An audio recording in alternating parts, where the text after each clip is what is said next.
Hello friends, నేను మీ Sanjay Naik. Form lands ఇందులో investment చేయొచ్చా? ఫామ్ ల్యాండ్లో కొంటే గ్రోత్ వస్తుందా? ఫామ్ ల్యాండ్ కొనే ముందు ఎలాంటి జాగ్రత్తలు తీసుకోవాలి? ఎంత డిస్టెన్స్లోకి వెళ్ళి ఫామ్ ల్యాండ్ కొనాలి? ఈ ఫామ్ ల్యాండ్స్లో ఎలాంటి మోసాలు జరుగుతున్నాయి? అండ్ ఫామ్ ల్యాండ్ కొనే ముందు ఏమేమి చెక్ చేసుకుంటే బెటర్? ఇది చాలా ఇంపార్టెంట్. ఎందుకంటే గతంతో పోల్చుకుంటే ఇవాళ ఫామ్ ల్యాండ్కి చాలా బాగా గిరాకీ వచ్చింది. ఎక్కువ మంది ఫామ్ ల్యాండ్లో కూడా ఇన్వెస్ట్మెంట్ చేస్తున్నారు ఇవాళ.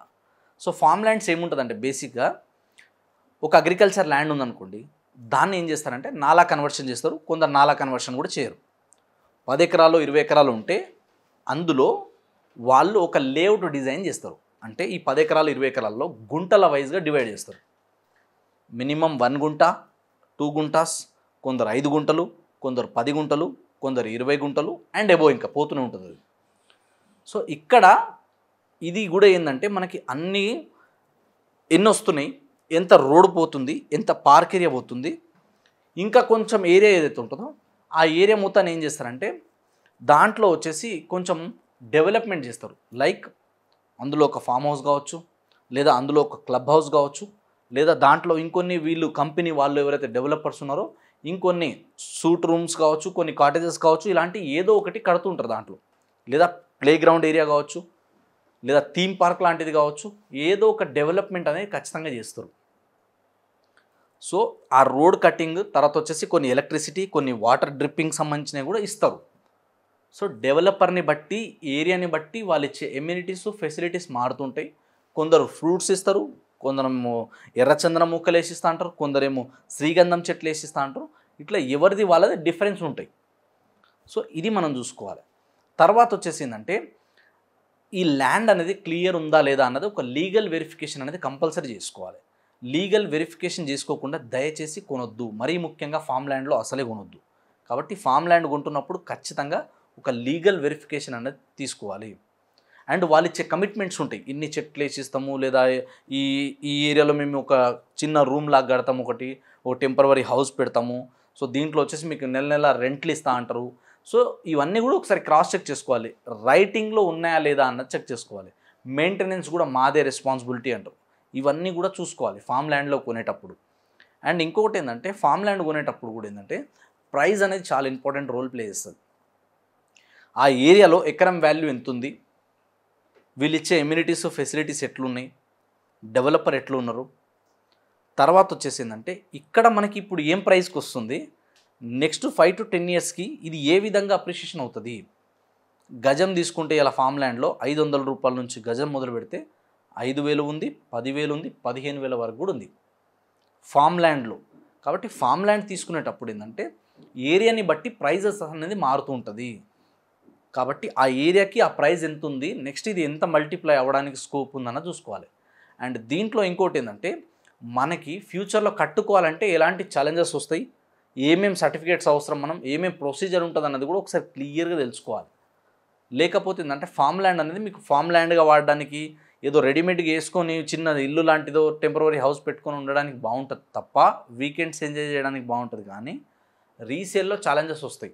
కాబట్టి రీసేల్లో ఛాలెంజెస్ రాకుండా ఉండాలంటే ఇవన్నీ జాగ్రత్తలు తీసుకోవాలి. అండ్ ఈ మెయింటెనెన్స్ సంగతి అన్నది కూడా మళ్ళీ చెప్తున్నా, ఇది చాలా ఇంపార్టెంట్ పాయింట్. మెయింటెనెన్స్ ఎవరు చూసుకుంటారు, ఒకవేళ చూసుకున్న ఆ రేషియో, ఆ పర్సంటేజ్ ఎంత ఉంటుందో అన్నది చూసుకోవాలి.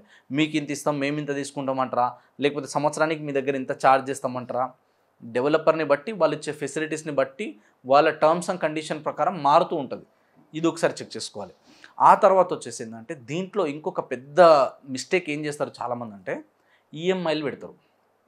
పెట్టడం తప్పు కాదు, అమ్ముకోవడానికి వాళ్ళు పెడతారు. ఇంకోటి కొనుక్కోవడానికి కూడా కొంచెం ఈజీ ఉంటుంది కాబట్టి. సో ఈ ఈఎంఐ టెన్యూర్ ఏదైతే ఉందో ఇది తక్కువ ఉండాలి, ఎక్కువ టైం పెట్టుకోవద్దు. నేను చాలాసార్లు చెప్పిన, ఎక్కడైనా సరే వీలైనంత ఫాస్ట్గా రిజిస్ట్రేషన్ చేసుకోండి.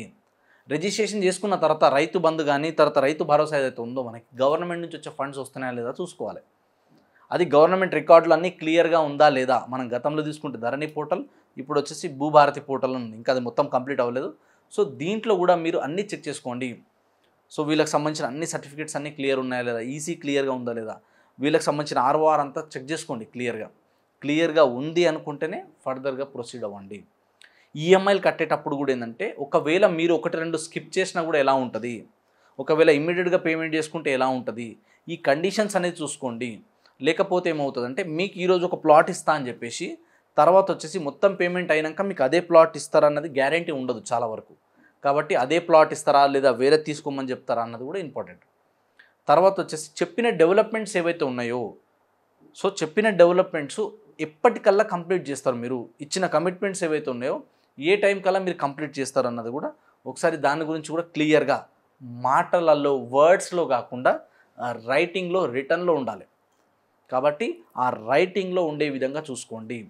ఇన్ కేస్ మీకు ఏదన్నా ఎమర్జెన్సీ వచ్చి మీరు ఆ ఫుల్ పేమెంట్ కట్టే ప్రాసెస్లో రిటర్న్ వెళ్ళిపోతే ఆ ప్రాసెస్ ఎలా ఉంటుంది, ప్రొసీజర్ ఎలా ఉంటుంది, ఎంత అమౌంట్ కట్ చేసుకొని మనకు రిటర్న్ ఇస్తారు, లేదా మనకి ఏమన్నా పెనాల్టీ వేసి మనకి రిటర్న్ ఇస్తారు, ఇలాంటివి ఉంటాయి కండిషన్స్. ఇవి ఏవి ఉన్నాయి అన్నది ఒకసారి చెక్ చేసుకున్న తర్వాత మాత్రమే ఫామ్ ల్యాండ్లో ఇన్వెస్ట్మెంట్ చేయండి. అండ్ ఫామ్ ల్యాండ్లో కూడా ఏంటంటే ఇప్పుడు సిటీకి ఎంత దగ్గరలో వస్తుంది, అక్కడ చుట్టుపక్కల ఏమైనా ఫామ్ హౌస్ కల్చర్ ఏమైనా నడుస్తుందా లేదా అన్నది చూసుకోండి. ఫామ్ ల్యాండ్లో కంటే కూడా ఫామ్ హౌసెస్ కల్చర్ ఇంకా ఎక్కువ ఉంది. ఎందుకంటే ఇప్పుడు ఫామ్ ల్యాండ్లో కూడా ఫామ్ హౌస్ లాగా చిన్న చిన్న హౌస్లు మెయింటైన్ చేస్తారు కాబట్టి. సో దాన్ని కనుక డెవలప్మెంట్ చేసి సేల్ చేస్తే ఇంకా ఎక్కువ అప్రిషియేషన్ వస్తుంది.